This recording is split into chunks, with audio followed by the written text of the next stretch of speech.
America ಅಧ್ಯಕ್ಷ Donald Trump ಅವರ ಸುಂಕ ನೀತಿಯ ಟಾರ್ಗೆಟ್ ಆಗಿರುವುದು ಪ್ರಮುಖವಾಗಿ ಭಾರತವೇ. ಟ್ರಂಪ್ ಅವರ ಹುಚ್ಚುತನದ ತೀರ್ಮಾನಗಳ ಹಿಂದೆ ಯಾರಿದ್ದಾರೆ? ಭಾರತದ ಮೇಲೆ ಭಾರಿ ಸುಂಕ ವಿಧಿಸಲು ಟ್ರಂಪ್ ಅವರನ್ನ ಪ್ರಚೋದಿಸ್ತಾ ಇರುವುದಾದ್ರೂ ಯಾರು? ಡೊನಾಲ್ಡ್ ಟ್ರಂಪ್ ಅವರ ಟ್ಯಾರಿಫ್ ಗುರುವಿನ ಹೆಸರು ಪೀಟರ್ ನವರೋ. ಈ ಹೆಸರನ್ನ ನೀವು ಬಾರಿ ಬಾರಿ ಕೇಳ್ತಿರಬಹುದು. ಭಾರತದ ವ್ಯಾಪಾರ ನೀತಿಯನ್ನ ಮತ್ತು ರಷ್ಯಾದ ತೈಲವನ್ನ ಭಾರತ ಖರೀದಿಸ್ತಾ ಇರುವುದನ್ನ ಬಹಳ ಕಠಿಣ ಶಬ್ದಗಳಲ್ಲಿ ಆಕ್ಷೇಪಿಸ್ತಾ ಇರುವ ವ್ಯಕ್ತಿ ಈತನೇ. ಭಾರತದ ಮೇಲೆ 50% ಸುಂಕ ಹಾಕಬೇಕು ಅನ್ನೋ ನಿರ್ಧಾರದ ಹಿಂದೆ ಪೀಟರ್ ನವರೋ ಇದ್ದಾರೆ. ಈ ವ್ಯಕ್ತಿ ಭಾರತ ಮಾತ್ರವಲ್ಲ, ಕೆನಡಾ, ಚೀನಾ ಮೊದಲಾದ ದೇಶಗಳನ್ನ ಗುರಿಯಾಗಿಸಿಕೊಂಡು ಇವರು ವಾಗ್ದಾಳಿಗಳನ್ನ ಮಾಡ್ತಾ ಬಂದಿದ್ದಾರೆ.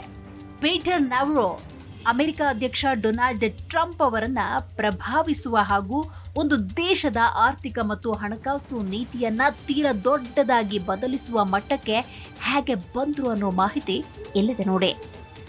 ಪೀಟರ್ ನವರೋ ಒಬ್ಬ ಅಮೆರಿಕನ್ ಅರ್ಥಶಾಸ್ತ್ರಜ್ಞ ಮತ್ತು ಪ್ರಾಧ್ಯಾಪಕ. ಅವರು ಹಾರ್ವರ್ಡ್ ವಿಶ್ವವಿದ್ಯಾಲಯದಿಂದ PhD ಪದವಿ ಪಡೆದಿದ್ದಾರೆ. ಕುತೂಹಲ ಅಂದರೆ ಆರಂಭದಲ್ಲಿ ಪೀಟರ್ ನವರೋ ಡೆಮೊಕ್ರೆಟಿಕ್ ಪಕ್ಷದ ಬೆಂಬಲಿಗರಾಗಿದ್ದರು. ಈಗ ಅವರ ನಿಲುವು ಬದಲಾಗಿದೆ.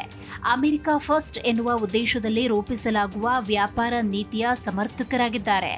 ಸದ್ಯ ಟ್ರಂಪ್ ಅವರ ಅತ್ಯಂತ ಆಪ್ತ ಸಲಹೆಗಾರ ಅಂದರೆ ಪೀಟರ್ ನವರೋ. ಅಮೆರಿಕ ಅಧ್ಯಕ್ಷರಾಗಿ ಟ್ರಂಪ್ ಅವರ 2ನೇ ಅವಧಿಯಲ್ಲಿ ವಿವಿಧ ದೇಶಗಳ ಮೇಲೆ ಟ್ಯಾರಿಫ್ ವಿಧಿಸುವ ನಿರ್ಧಾರದ ಹಿಂದಿನ ಮೆದುಳು ಇದೇ ಪೀಟರ್ ನವರೋ. ಟ್ರಂಪ್ ಮೊದಲ ಅವಧಿಯಲ್ಲೂ ನವರೋಗೆ ಪ್ರಮುಖ ಹುದ್ದೆ.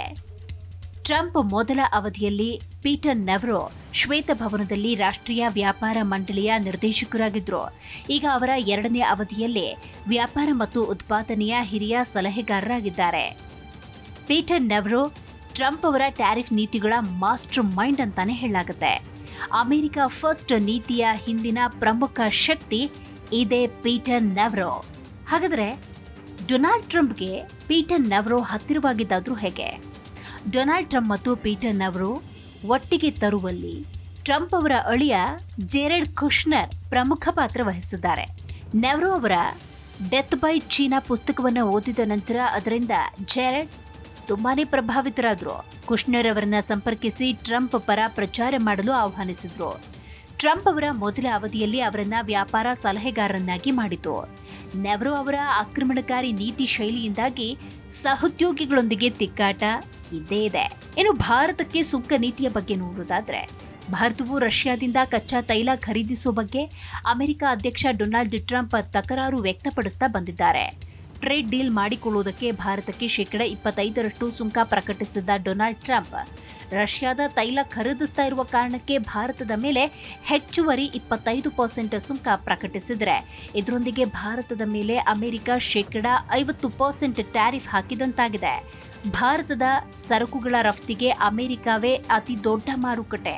ಈಗ 50% ಸುಂಕ ಹಾಕಿರುವುದು ಭಾರತದ ಹಲವು ರಫ್ತುದಾರರಿಗೆ ಆಘಾತ. 2 ದೇಶಗಳ ನಡುವಿನ ವ್ಯಾಪಾರ ಸಂಬಂಧಕ್ಕೂ ಧಕ್ಕೆ. ಅಮೆರಿಕ ಈ ಏಕಪಕ್ಷೀಯ ಕ್ರಮದ ಮೂಲಕ ಭಾರತವನ್ನ ರಷ್ಯಾದಿಂದ ದೂರ ಮಾಡುವ ಗುರಿ ಹೊಂದಿರಬಹುದು ಅನ್ನೋ ಅಭಿಪ್ರಾಯ ಇದೆ. ಭಾರತದ ಮೇಲೆ 50% ಅಷ್ಟು ಆಮದು ಸುಂಕ ಘೋಷಣೆ ಮಾಡುವ ಮೂಲಕ ಸುಂಕದ ಸಮರ ಸಾರಿದ್ದ ಅಮೆರಿಕ ಅಧ್ಯಕ್ಷ ಡೊನಾಲ್ಡ್ ಟ್ರಂಪ್ ಈಗ ಭಾರತದ ಮೇಲೆ 2ನೇ ಬಾರಿ ಘೋಷಿಸಿದ್ದ 25% ಸುಂಕವನ್ನ ವಿಧಿಸದಿರುವ ಸುಳಿವನ್ನ ಈ ನಡುವೆ ಕೊಟ್ಟಿದ್ದಾರೆ. ಹಾಗಾಗಿ ಆಗಸ್ಟ್ 27ರ ನಂತರ ಭಾರತಕ್ಕೆ 25% ಸುಂಕದ ರಿಲೀಫ್ ಸಿಗೋ ಸಾಧ್ಯತೆ ಹೆಚ್ಚಾಗಿದೆ.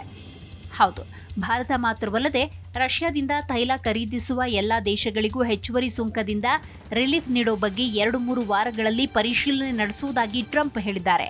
ಹಾಗಾಗಿ ಭಾರತಕ್ಕೆ ತಾತ್ಕಾಲಿಕ ರಿಲೀಫ್ ಸಿಕ್ಕಂತಾಗಿದೆ.